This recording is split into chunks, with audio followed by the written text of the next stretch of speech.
Salut à tous et bienvenue sur un nouveau let's play qu'on démarre tout de suite en matière avec Turok Dinosaur Hunter, le remaster ressorti sur PC il y a pas très longtemps, il y a quelques années.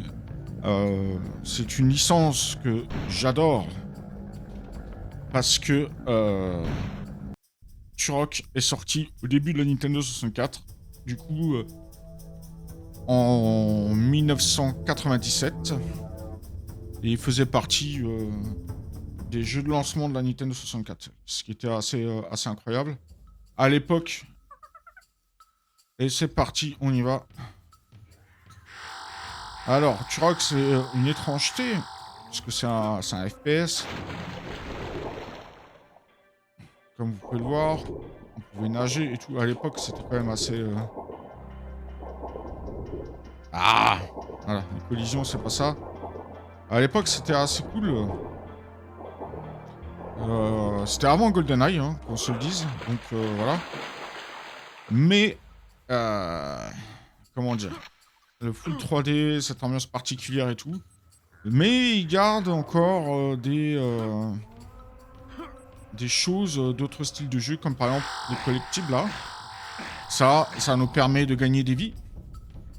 Parce qu'on est, on peut avoir jusqu'à 9 vies.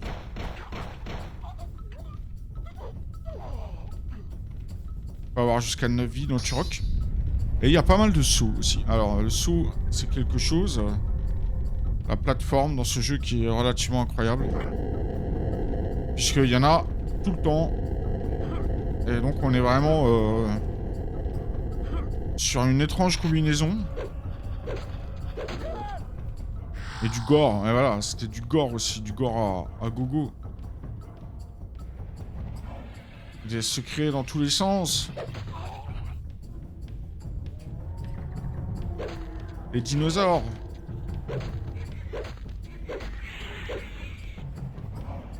D'où le nom du jeu, hein, Dinosaur Hunter.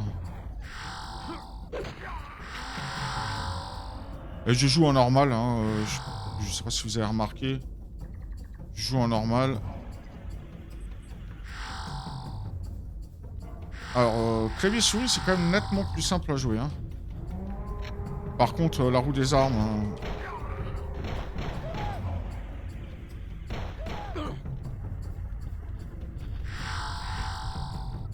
Alors, qu'est-ce qu'on peut dire? Les ennemis shootent toujours très précisément, donc ça c'est dangereux. Vous voyez, ils ratent quasiment jamais quand ils tirent. Nous sommes donc dans Turok 1. L'ennemi principal, c'est le campagneur. Alors, qui a des mercenaires, ils font un peu le bordel dans l'espace-temps, je sais pas quoi.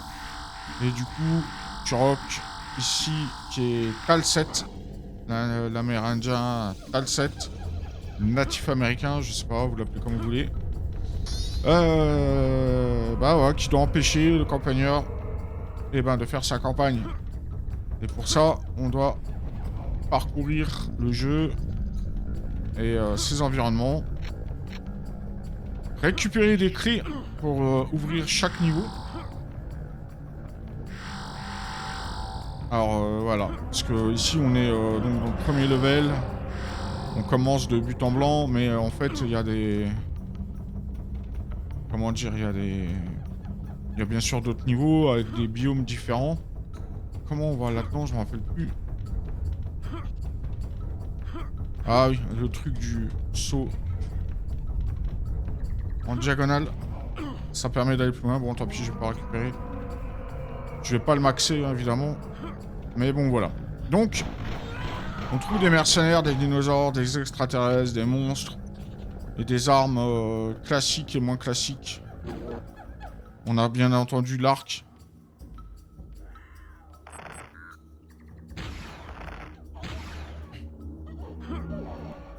Ah, j'ai raté le secret. Enfin, la Warzone. Et comme le campagneur fait des trucs dans l'espace-temps, les mobs réapparaissent. Et ça, c'est pénible. Parce que... Pas tous. Alors, pas tous les mobs réapparaissent. Mais pas les munitions. Du coup, ce qui nous oblige quand même à pas trop tourner en rond malgré certains niveaux plus compliqués que d'autres. Bon là si on tombe c'est pas grave. Mais dans les ailleurs, si on tombe dans le vide, on perd une vie. Hein. On ne perd pas simplement du PV à recoper, on perd la vie. Et par exemple, si on a 250 PV au maximum, et ben on a perdu les 250. Si on a le sac à dos qui nous permet de, comment dire, d'avoir plus de munitions, et ben on perd le sac à dos. C'est-à-dire qu'on est relimité en munitions. Et tout ça fait que on fait attention quoi. Quand on joue, c'est vraiment en mode old FPS quoi. Alors normalement j'ai pas besoin de ramasser ça parce que j'ai ramassé la caisse de munitions et je suis à fond. Pareil pour le fusil. Fusil à pompe classique hein.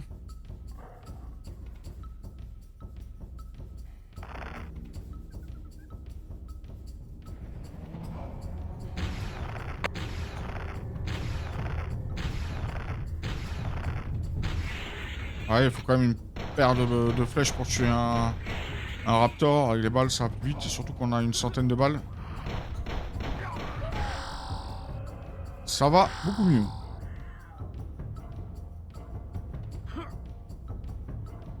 Hop. Alors, il y a des TP comme ça, évidemment.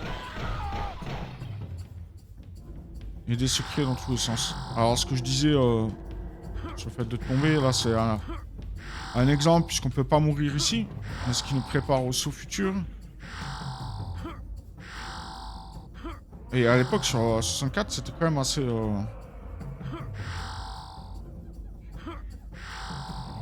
Ouais, là, par exemple, si on tombe, on meurt. On peut grimper. Alors, c'est laborieux, hein. Mais c'est quand même assez... Les flèches explosives, voilà. Et les purlines.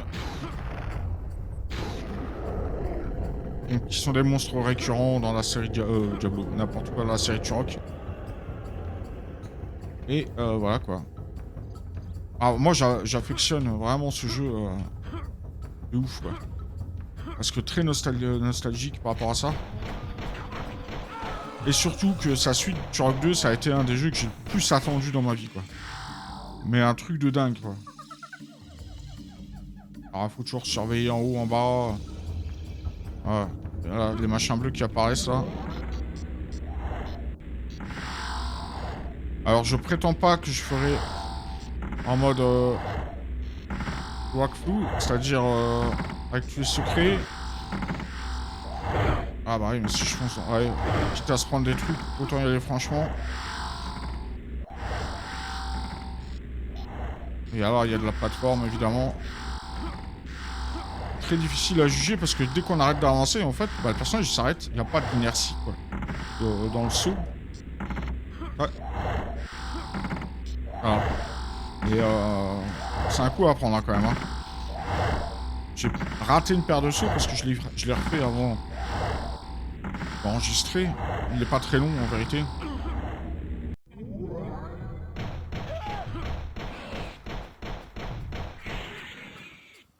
Ouais, les effets sanglants, voilà, ça, c'est un truc qui est resté dans ma mémoire et que j'ai chéri très longtemps, quoi. Alors là, on peut pas grimper. Ah bah, c'est là où je viens, pardon. Ah, lui, les deux là, ils dépopent, vous voyez. Et du coup, ils vont réapparaître. Avec...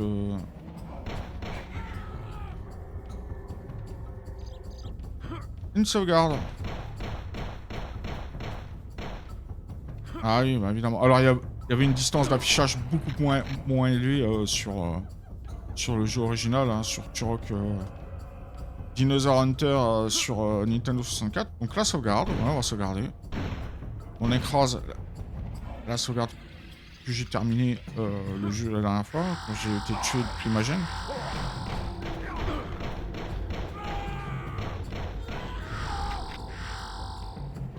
Ouais. Donc le jeu est très vieux, il a 27 ans, un truc comme ça. Et enfin, pour moi, c'est toujours... j'ai toujours autant de bons souvenirs dessus et Je reprends plaisir à le faire en fait en version HD et surtout sur PC. Alors, avec la manette de la 64, c'était juste très compliqué.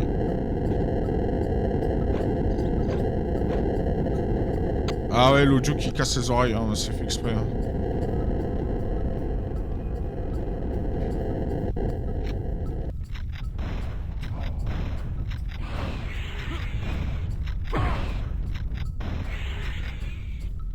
Voilà.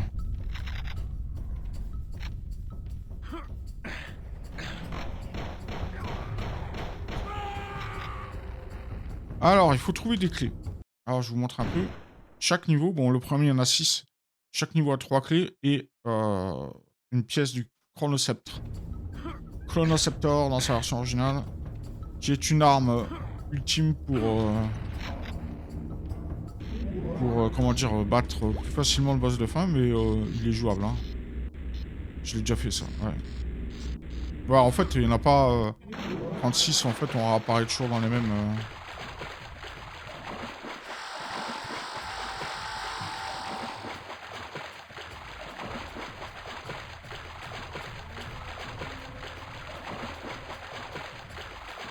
Et c'est relativement fast. Rapide, je sais pas si vous voyez, mais même les déplacements, la visée, machin, tout ça, c'est assez... Et bon, ils ont franchement bien travaillé le remaster. Parce qu'il est carrément jouable. Et voilà, la péta. Ne signalez pas ma chaîne à la péta, s'il vous plaît. Ça permet de regagner de la vie. Donc voilà, on a encore 3 clés à trouver.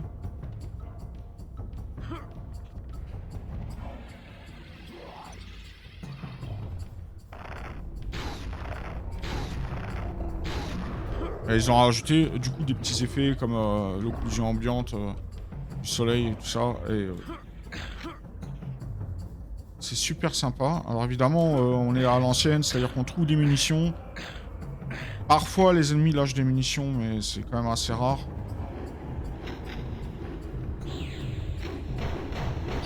Les Leapers, voilà.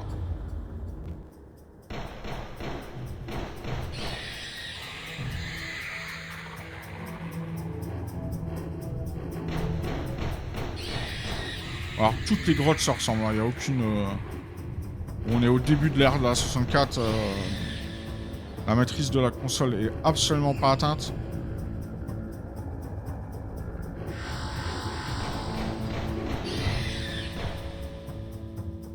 Ça reste très limité, mais bon. Moi, je trouve que ça fait son charme.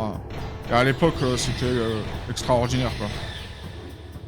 Ah, vous imaginez, c'est sorti en même temps que Mario 64, quoi.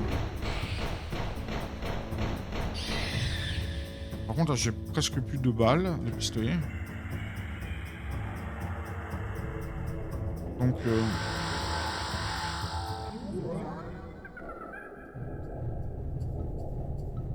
Alors, on va prendre le fusil, par exemple.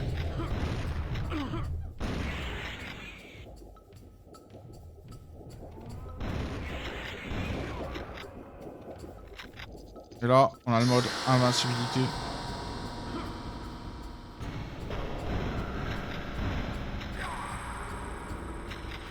Invincibilité temporaire, évidemment. J'ai ralenti les ennemis, et ça, je trouvais ça cool.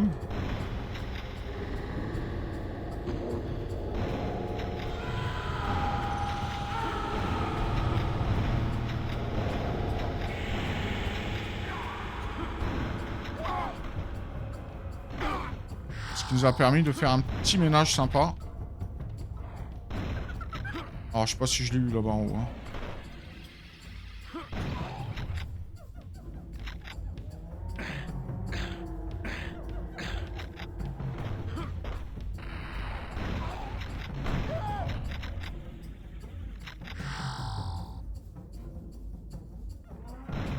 Oh, je l'ai pas tué. Il doit bien me rester quelques balles quand même pour le tuer au pistolet, tu vois. Même à la flèche. Voilà. Il est très probable que j'oublie des trucs. Que je me perde. Etc. Etc. Du coup, la sélection des armes, vous voyez, c'était deux roues. C'était une roue, pardon. Une roue, voilà. Et on sélectionne des armes comme ça. Donc il y avait deux boutons à l'époque sur 64 qui étaient dédiés, donc c'était A et B, qui étaient dédiés à la sélection d'armes. Et c'était assez pertinent à l'époque, je trouve. Mais aujourd'hui, c'est relou, on va pas se cacher. Ah bon, voilà, le jeu mériterait d'être... Ouais, c'est un peu relativement pénible, hein, du coup, à choisir ses armes. Surtout que... on va le voir au cours, mais en fait, il y a des armes... c'est pas là...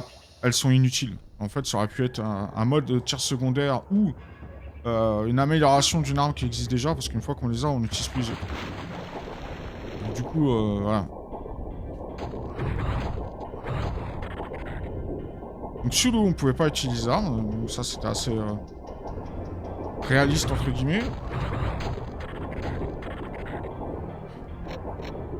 Voilà, on a déjà trouvé la mitraillette. Par exemple, le fusil d'assaut, hein, qui tire en rafale de 3, mais les balles de pistolet. Du coup, moi je vois aucun intérêt à ce que ça soit pas une arme, un mode de tir secondaire pour le pistolet, par exemple. Voilà. Bon, après, ça n'engage que moi, évidemment, mais... Alors, les clés. On en a deux à trouver. Ici, sympa comme tout. On va pouvoir tout se faire au poignard.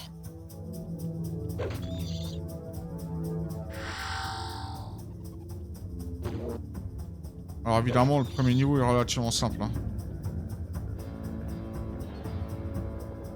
Vous voyez comme il penche la tête?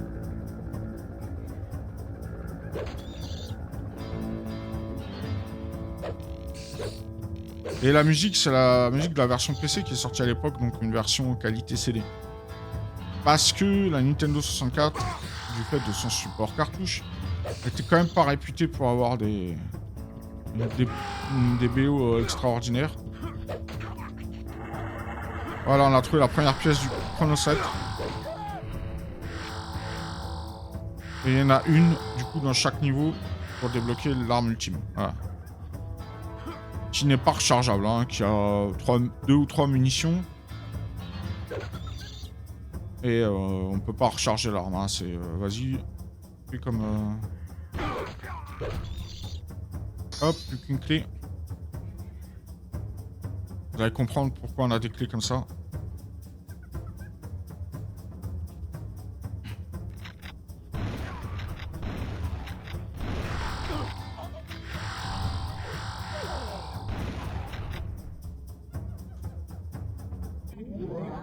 Hop, c'est reparti. Oui, je connais un peu le premier niveau. Je crois que c'est un des niveaux... je l'ai fait en boucle à l'époque sur Nintendo 64. Voilà.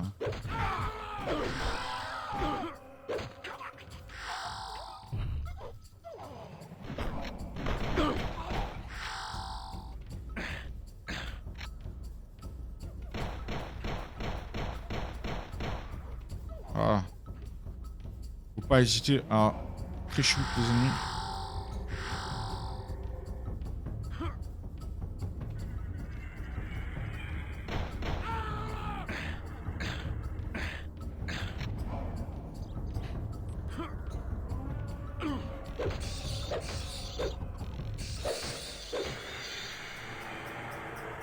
À phare, c'est original par rapport aux habituelles araignées.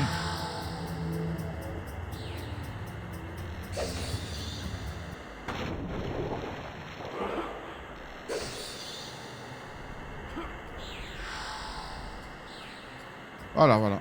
Donc, Turok, à l'origine, c'est un comics, il me semble. Alors, j'ai jamais lu. Mais donc, je sais pas si c'est fidèle à l'histoire comics ou pas, mais ça a l'air, en tout cas. Alors, on a trouvé la clé du niveau 3. Et voilà, on a trouvé toutes les clés du niveau.